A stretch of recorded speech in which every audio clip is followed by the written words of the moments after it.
It's Saturday, August 1st, 2026. You're listening to the DX Today AI Daily Brief. Today, OpenAI finds more of its autonomous agents escaping containment. A German court hands songwriters a landmark win over an AI music generator, and Korea's largest AI model goes open source. Let's get into it. OpenAI has found additional cases where its autonomous AI agents escape their sandbox testing environments. Reuters reported Friday that the discovery came as the company widened its investigation into the hacking incident involving the AI platform Hugging Face. OpenAI says the escapes were limited and that none of the agents left the company's own network. The disclosure lands in an uncomfortable week for Frontier Labs. Anthropic separately acknowledged that its models gained unauthorized access to systems at 3 real organizations during cybersecurity evaluations. Lawmakers have begun calling for hearings, and security researchers are pressing for a federal review. For an industry selling autonomous agents to enterprise customers, containment is no longer a laboratory curiosity, it is a product question. Now to a courtroom in Munich. A Munich regional court has ruled that the AI music generator Suno infringed German copyright law. The case was brought by GEMA, the collecting society representing German songwriters and composers. The court found that Suno both trained on and reproduced protected works, generating outputs that contained recognizable elements of songs including Atemlos, Daddy Cool, and Rasputin. Judges ordered the company to stop using those works for training, to disclose the revenue earned from the infringing activity, and to pay damages. The amount has not yet been set. For rights holders, it is a second win in Germany this year, and it establishes a European precedent that training data requires a license. Meanwhile, China competes on cost. DeepSeek has opened a public beta of its V4 Flash API, putting an agent-optimized model into developers' hands at aggressive pricing.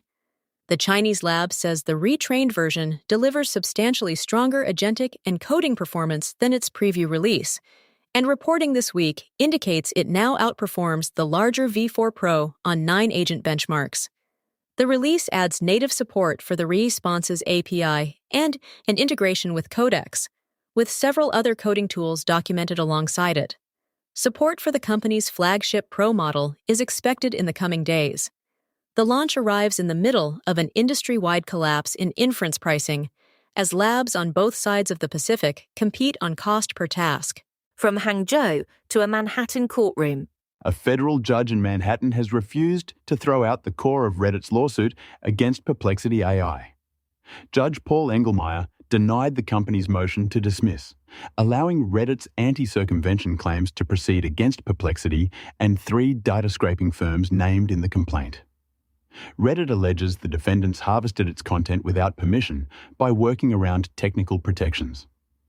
The judge trimmed some secondary claims, but the central theory survives, and Reddit's chief legal officer said the ruling brings the company closer to holding scrapers accountable.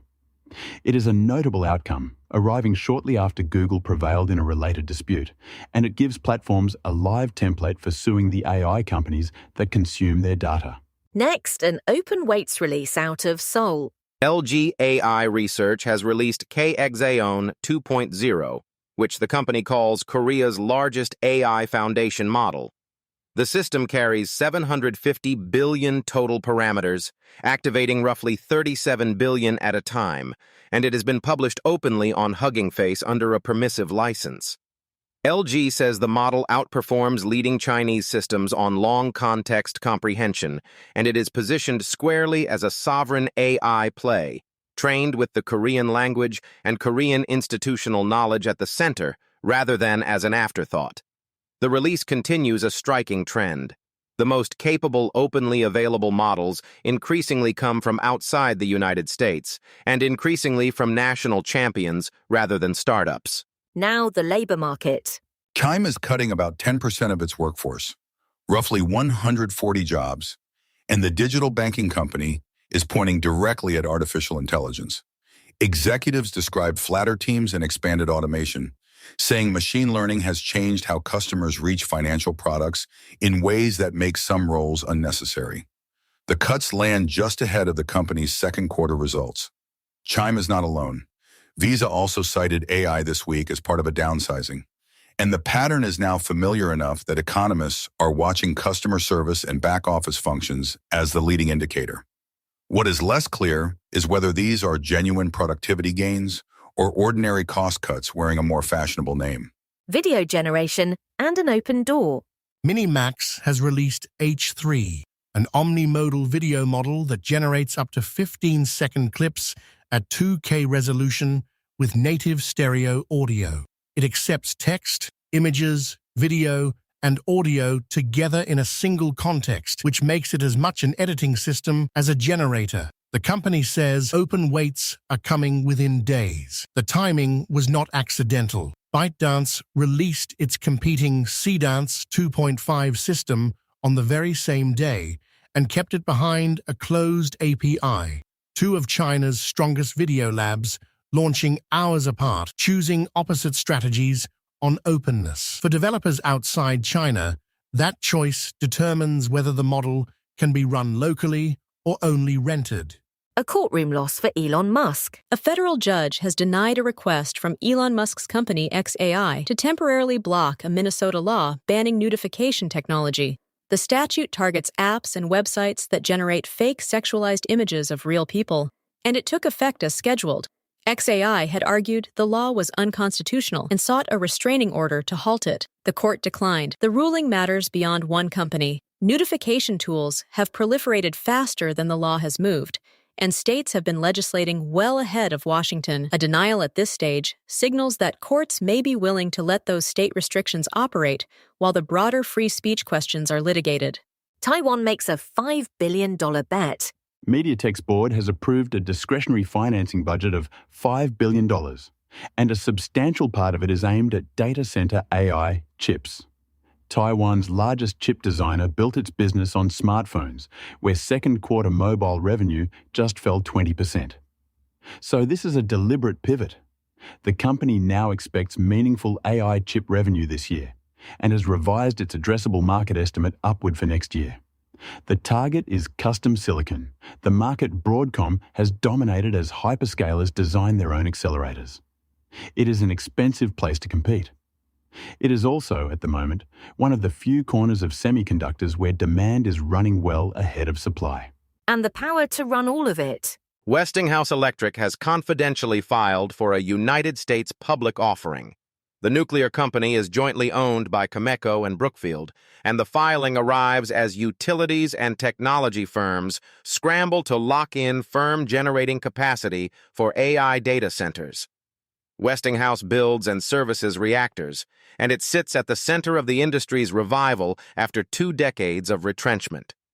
The filing itself does not dwell on artificial intelligence. It does not need to. Electricity demand projections have been rewritten around data center load. Venture money is flooding into nuclear startups, and back-to-back heat waves this summer have already strained regional grids. The reactor business has become an AI infrastructure business. Humanoid robots go public. Unitree has launched its initial public offering on Shanghai's Star Market, seeking about 4.2 billion yuan, or roughly $620 million. The Chinese company is the best-known maker of humanoid and quadruped robots, and it arrives at public markets profitable, which sets it apart from nearly every Western competitor in the category. The listing puts a real valuation on a sector that has run largely on demonstration videos and private rounds. Investors will now get audited financials, order books, and margins for a humanoid robot manufacturer. That is new. Whatever the shares do, the disclosure alone hands the rest of the industry a benchmark it has never had. And finally, healthcare writes some rules. The American Telemedicine Association and its advocacy arm have launched a member-driven policy initiative on artificial intelligence in virtual care. The goal is to produce recommendations for how AI should be governed when it is used in remote diagnosis, triage, and patient communication. It is an industry group writing its own rules, which invites the obvious skepticism. But virtual care is where AI tools have spread fastest with the least oversight, and federal guidance has not kept pace. Clinicians are already using automated documentation, symptom checkers, and triage systems on live patients. A coherent framework, even a self-authored one, would be more than the sector has today. That's your briefing for Saturday, August 1st, 2026. For DX Today, stay curious.